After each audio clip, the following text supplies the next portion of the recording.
Are you dating anyone? Wouldn't you like to know?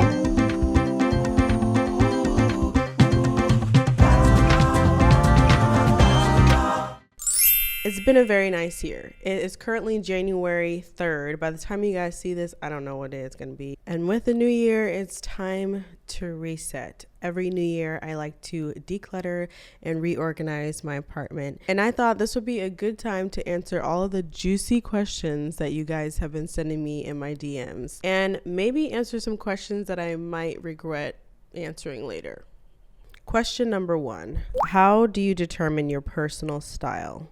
So before you even try to determine your style, I would suggest that you not try to fit your style into a box. People tend to feel this loyalty to one kind of style, but then they feel this conflict internally because they might like something else from another style. Don't put yourself in a box. You don't necessarily have to like one thing. You can definitely be leaning towards one style over the other. But I will just preface this question by saying don't feel like you have to fit into one category of style. Most people's tastes are a combination of various styles. Go on Pinterest, go on Instagram, and start looking at the different photos that you're gravitating towards. That'll really help you to narrow down what your style is. Find the similarities in all of those photos, and then you can start to get an idea of what your style is. This question is a fun one. It's how has your personal style evolved since starting your channel? I used to be more modern contemporary with like a little bit of boho. I think I was very much influenced by like HGTV and stuff like that. Yes, I've always loved mid-century modern architecture. I just love the overall aesthetic of that. And that's when I started leaning more towards mid-century, more bolder choices. I've definitely evolved in my love of color. When I first started, I played everything very safe. My first few makeovers were like all neutrals, grays and beiges, and now I'm throwing in green and red and pink and blue and really having fun with color and learning color theory and how different colors work together in a space. And I guess I've just discovered more and learned a little bit more about what I like through the design process. But that's always changing. I'm always finding new things that I like. For my next place, I'm thinking of just doing a total 180 and going a different style for design. So yeah, I would say that my overall design taste has blossomed. I don't want to say grown, but it's definitely blossomed, and I've blossomed. So I got this one on Instagram, and I really like this question. How do you get inspired design-wise, especially when you feel like something is wrong or missing, but you can't put your finger on it? So my first suggestion would be to take a step back, really look at the room, look through the room and pan, and then just listen to your body in areas where you start to feel like anxious or like your chest starts to tighten up, or where you might just feel uneasy, because that is probably where the problem area is in the room. So listen to your body and pay attention to how you're feeling when you're looking at certain areas in the room. Is it a clutter issue? Is it a symmetry issue? Is it a layout issue? Is it a color issue? Move things around in the room and see if maybe just a little tweak here or an adjustment here fixes the problem. You can also look at other inspiration like Pinterest and Instagram, as I mentioned in the previous question, and see what's inspiring you and try to copy that, and just keep copying until you find your own style in that. But yeah, that's a good question. You kind of stumped me a little bit, but I feel like that's the best answer that I have for you. Are you dating anyone? Wouldn't you like to know? I'm dating, but I'm not in a relationship. So, if you're asking that because you're interested, you better hurry up. You better hurry up before, my dating gets serious. But no, right now I'm just dating. I am not in a relationship. But, the next person that I date, I'm trying to make my husband, because, I'll just say on Thanksgiving, my aunt asked me if I plan to freeze my eggs. So yeah. Hurry it up. Clock is ticking. And dating in nowadays is just kind of ghetto in general, The ghetto. The ghetto. Okay, so this is an exciting question. Will you stay in Kalamazoo? So if you've been watching my channel now, you know that I'm in Kalamazoo, Michigan. It's I don't want to say my home. I mean, it's my hometown. I grew up in Montclair, New Jersey. I lived there till I was 12, and then I moved to Michigan, and I was in Michigan through college. So I feel like, it's my hometown.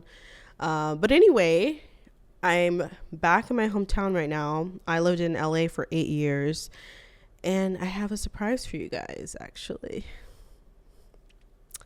I've got a big surprise. So I know that I've been moving a lot, but I'm moving again. And I'm moving to Atlanta in the fall of 2025. So there's going to be apartment hunting content coming up. There's going to be moving content coming up. And I have loved living here in this apartment. It's literally my dream apartment. I prayed for this exact apartment and I got it. It's just served me so well here. So I appreciate it. But this story has come to an end, and it's time for the next season in my life, and I am going to be in the ATL. So I'm getting back into acting, and that is a great place for it. I'm definitely going to continue my YouTube, but it's going to be out of Atlanta. So yeah, that's a big surprise, guys. I'm moving. So yeah, I'm excited. How old do you want to be when you get married? So I am 30-ish right now. My birthday's actually in a couple of weeks. I absolutely want to be married. I absolutely want to be a mother. And I feel like I would want that within the next 4 years max. So like right now, I would like to be dating for marriage. That's where I'm at right now. So yeah. What was your favorite DIY or design project that you've done so far? I'm really excited about the lake house that I'm going to be doing. But I would say my favorite that I've done is probably my bedroom. I love my bedroom. It's so beautiful. It's like a little jewel tone sanctuary. My little cave. I love it. I love the monochrome. I love the color blenching. I love the bold choices. I feel like all the colors just go nicely together. I just think it turned out really, really well. It's sleek, it's simple, and I feel like it's just me. Like it just speaks to me and who I am. How do you balance sharing your personal life with your professional content? I don't do many vlogs. Like I don't do many lifestyle vlogs. It's weird because I do trickle in some of my life in my videos, but most of the time I just talk about interior design or I'm just doing a makeover. But I don't know, I feel like I'm a bit of a mix. What do you guys think? Do you feel like you would say that I vlog or I'm a vlogger? I don't know, because I feel like I do makeovers, but they're sometimes in almost like a vlog fashion. And so I don't know. I feel like it's a balance. I don't want to get to the point where I am out and about and I'm always having my camera and I'm always showing. I feel like it's important to have some things just for you. Also for the sake of the people who are in my life. Like I'm very intentional about being present when I'm with people. I'm really not the type to be on my phone if we're out to dinner or if we're spending time together. I just feel like that's a trap. I really think it's healthy and important to just be so focused in on the person and or the experience. So when I'm out doing stuff, I'm not vlogging it a lot. I'm not recording it. I think also just for the algorithm's sake, I try to stay as focused on what I'm trying to share with you guys, which is interior design and not so much my life. Maybe one day in the future when I can do YouTube full time, I'll have a second, third, or fourth channel, and we could definitely get more into my personal life if that's something that you guys are interested in. But right now, I just try to balance it and stay focused on interior design, and then just trickle in personal life stuff when it's appropriate and when I can. What's the biggest mistake people make when designing small spaces? Oh my God. Getting too small furniture, people. I mean, you can get furniture that's too big, but most people just go way too small, and it just makes your room look like a little tic-tac dollhouse, you know, like, but you don't want to overcrowd with a bunch of little pieces. That's the first practical tip. Second practical tip is to lean into the space. Keep it light with like light colored walls to make it feel more open and airy. Or you can lean into the smallness and make it moody. Do a dark color and make it like a little cave, a little library nook. Third, I would say get your things off the floor. If you can mount something, if you can get something with legs, get it off the floor, because that's just going to make the space feel bigger if you don't have furniture sitting on the floor. And then lastly, make sure you utilize the height of the room. Put your ceiling curtains up higher. If there's space up on the wall, take your artwork all the way up. It'll help to make the room feel bigger. If you weren't doing interior design, what career path would you have chosen? Acting has always been my first choice, but when that wasn't panning through and everything kind of stopped in 2020, I was like, I'm going to do interior design, because I've always said if acting doesn't pan out, I'm going to do interior design. So interior design has always been like my second. But then I've always said my third choice would be to be a therapist.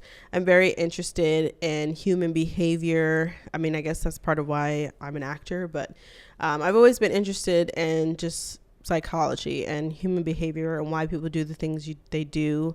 I think if I wasn't a therapist, I'd probably be like a private investigator, because I'm really good at that.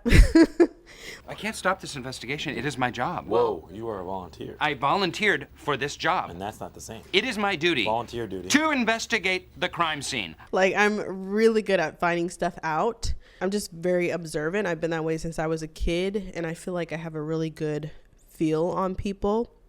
I could utilize those skills as an investigator.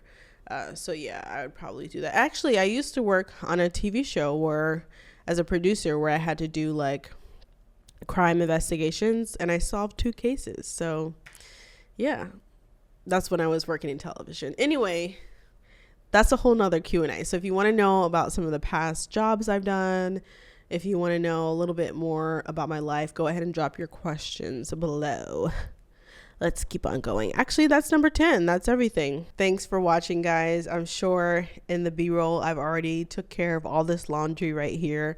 I love you all so much, and I will see you on the next video next weekend. Bye.